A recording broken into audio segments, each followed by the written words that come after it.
Sajjala Ramakrishna Reddy SRK జగనున్నా లేకున్నా అన్ని చక్కబెట్టే సజ్జల ప్రభుత్వ విధాన నిర్ణయంలోనూ కీ రోల్, రాజకీయాల్లోనూ పార్టీని ముందుకు నడిపించే కింగ్. విపక్షాల నుంచి ఎన్ని విమర్శలు వచ్చినా ఆయన ఫైర్ కారు, పేలిపోరు. చాలా చక్కగా, హుందాగా, వివరణాత్మకంగా, శుతిమెత్తంగానే స్పందిస్తారు. అలాగని ఆయన ఏమి విమర్శల నుంచి తప్పించుకోరు, అన్నిటినీ సమాధానాలు చెప్తారు.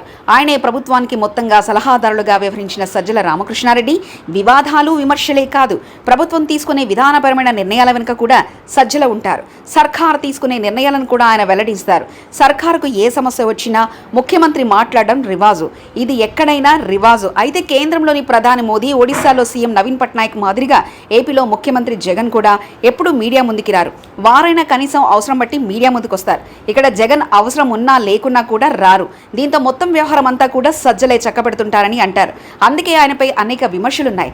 మంత్రివర్గ కూర్పు నుంచి తీసుకునే నిర్ణయాల వరకు సజ్జల అన్నీ తానే వ్యవహరిస్తారు. అందుకే కొందరు ప్రతిపక్ష నాయకులు ఆయనను సకల శాఖల మంత్రిగా విమర్శిస్తుంటారు. ప్రతిపక్షాల గురించి మాట్లాడాలన్నా, పత్రికల్లో ప్రభుత్వానికి వ్యతిరేకంగా వచ్చే వార్తలను ఖండించాలన్నా, కేంద్రం నుంచి ఎదురయ్యే విమర్శలు, సమస్యలకు సమాధానం చెప్పాలన్నా సర్వం సజ్జలే అన్నట్లుగా వ్యవహారం నడుస్తుంది. సర్కార్లో నెంబర్ 2గా ఉండే సజ్జల దయ ఉంటే అన్నీ ఉన్నట్టేనని పార్టీ నాయకులు కూడా భావిస్తుంటారు. తాజాగా ఎన్నికల సమయంలో తలెత్తిన వివాదాలపైన కూడా సలహాదారులుగా ఉన్న సజ్జలే స్పందించారు. ఎన్నికల ఫలితాల్లో ఎవరికి ఎన్ని సీట్లు వస్తాయో ఆయనే చెప్తారు. ప్రస్తుతం సీఎం లేని నేపథ్యంలో ఈ బాధ్యతలను కూడా పరోక్షంగా సజ్జలే చూస్తున్నట్లు సమాచారం.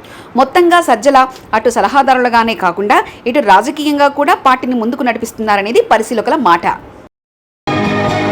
మరిన్ని కథనాల కోసం సబ్స్క్రైబ్ చేసుకోండి మీ అక్షర శిల్పం.